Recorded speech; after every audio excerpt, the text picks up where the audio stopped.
हम लोग की आवाज आ रही है सबको? माइक की जरूरत तो नहीं है? वो कॉलर माइक लगाए नहीं क्या लोगों ने?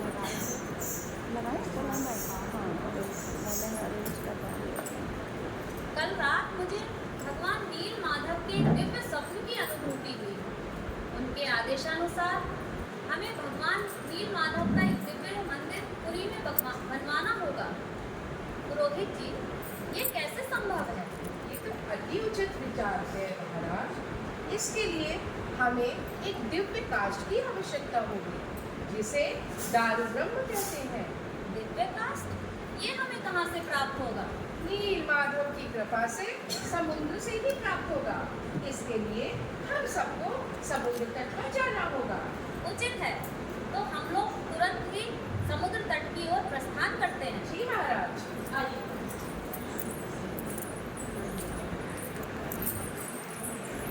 महाराज, महाराज, ये कास्ट नहीं है तो नहीं है। पुजारी जी देखिए।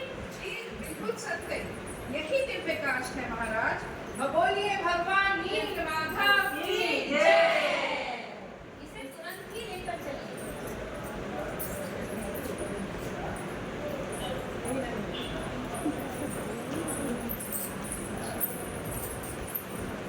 रोहित जी, जी महाराज। अब प्रश्न ये उठता है कि मूर्तियों का निर्माण कौन करेगा? इस पवित्र कार्य के लिए तो योग शिल्पकार विश्वकर्मा जी ही हो सकते हैं। आइए उनका आवाहन करते हैं। ओम श्री विश्वकर्माय नमः। ओम श्री विश्वकर्माय नमः। ओम श्री विश्वकर्माय नमः। बोलिए महाराज, कैसे याद किया आपने? आपका स्वागत है भगवान। भगवान नील माधव के आदेशानुसार हमें उनका एक भव्य मंदिर बनवाना है, जिसके लिए मूर्तियों की आवश्यकता होगी, और यह कार्य सिर्फ आप ही कर सकते हैं। उचित है, मैं मूर्तियों का निर्माण अवश्य करूंगा, परंतु मेरी यह शर्त है कि जब तक 21 दिनों तक जब तक मूर्तियों का निर्माण पूर्ण नहीं हो जाता, मेरे कक्ष में कोई प्रवेश नहीं करे और ना ही किसी प्रकार की विघ्न ही उत्पन्न हो। उचित है भगवान, ऐसा ही होगा।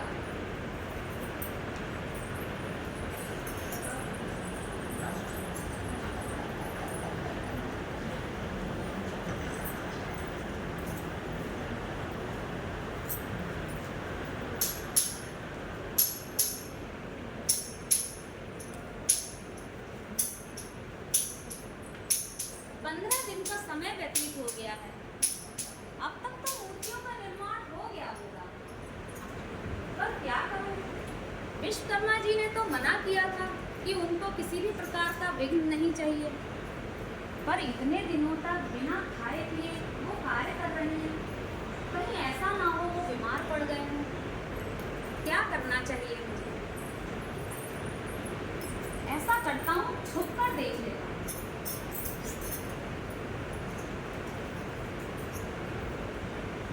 अरे महाराज, ये क्या किया आपने? मैंने आपसे कहा था ना कि जब तक मूर्तियों का निर्माण पूर्ण नहीं हो जाता, कक्ष में कोई भी प्रवेश नहीं करे। अब तो मूर्तियों का निर्माण अपूर्ण ही रह गया है। क्षमा करें भगवान, क्षमा करें। ये मुझसे कैसा अपराध हो गया? क्या करना महाराज चाहिए? की जय हो। महाराज, आप बिल्कुल भी निराश ना हो। ईश्वर की मर्जी के बगैर एक पत्ता भी पेड़ से नीचे नहीं गिरता है, तो ये तो स्वयं जगत के नाथ जगन्नाथ जी हैं। बिना संकोच के इन्हीं मूर्तियों की प्राण प्रतिष्ठा करते हैं। हे भगवान जगन्नाथ, आप हम पे सदा अपनी कृपा बनाए रखें, हम यही आपसे अपेक्षा करते हैं। आप सदैव हमारे हृदयों में निवास करें और अपनी उपस्थिति से इस मंदिर को पवित्र रखें। बोलो भगवान जगन्नाथ की जय।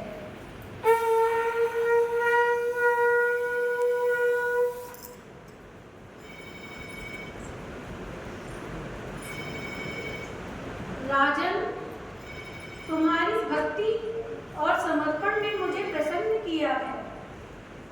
इस मंदिर में आने वाले सभी भक्तों को मेरे दर्शन से शांति और मोक्ष प्राप्त होगा। यह स्थान सदैव पवित्र रहेगा और मेरी कृपा सदैव बनी रहेगी। बोलो जगन्नाथ भगवान की जय।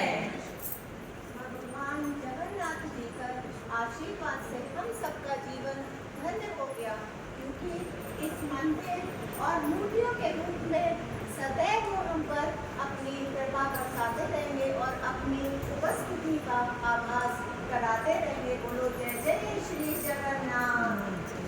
भगवान श्री जगन्नाथ जी को हम सभी दंडवत प्रणाम करते हैं, जिनकी कृपा दृष्टि से हम सभी का जीवन धन्य हो जाता है। दृश्य मंदिर के गर्भगृह में भगवान जगन्नाथ, बलभद्र और देवी सुभद्रा की मूर्तियां हैं। मंदिर के पुजारी और भक्तगण वहां उपस्थित हैं। मंदिर में महर्षि वाल्मीकि का आगमन होता है।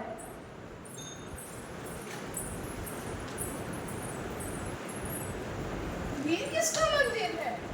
मेरे ठाकुर तो सुंदर सलोने हैं। मैं तो इनको देख करके दंग रह गया हूँ। ना हाथ है, ना पैर है, आंख जल की इतनी बड़ी बड़ी हो गई है। प्रणाम महर्षि। प्रणाम। कौन है आप? मैं महर्षि वाल्मीकि हूँ और अपने ठाकुर जी के दर्शन करने आया था, और यहाँ आकर के तो मैं बहुत परेशान हो गया हूँ।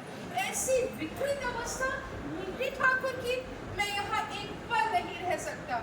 अब शाम हो गई है, तो मुझे रहना ही पड़ेगा। पुजारी जी, कृपया करके शांत रहें, शांत रहें। बैठ रखें महर्षि। यह कोई विकृति नहीं है, यह हमारी परंपरा है और हम इसी रूप में भगवान जगन्नाथ को यहाँ पूजा करते हैं। पुजारी जी, मेरा एक अनुरोध है आपसे, कृपया मुझे रात में विश्राम करने का इंतज़ाम करवा दें। सुबह होते ही मैं चला जाऊंगा और यहाँ पर कभी भी नहीं आऊँगा। अवश्य अवश्य, मैं देखता हूँ आपकी विश्राम की जगह।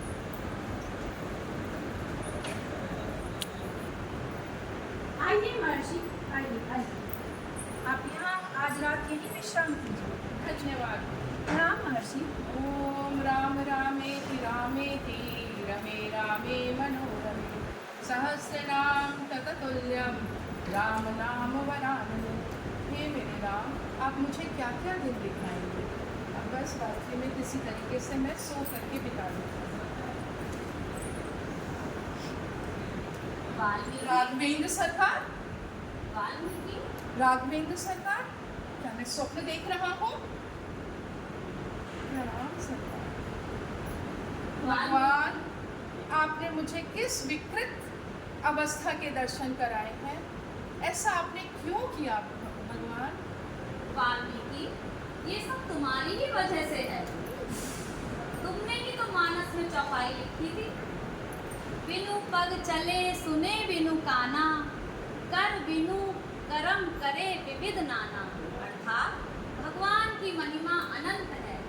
वो बिना पग के चल सकते हैं, बिना कान के सुन सकते हैं और बिना हाथ के विभिन्न कर्म कर सकते हैं। अब निर्णय तो तुम्हारे ही हाथ में है। तुम्हारे पास दो ही विकल्प हैं, या तो मुझे चुनो या फिर मानस से चौपाई हटा दो। जय हो भगवान, जय हो। क्षमा करें मुझे, मैं आपके रूप को और आपकी लीला को पहचान न सका। जय हो जगन्नाथ।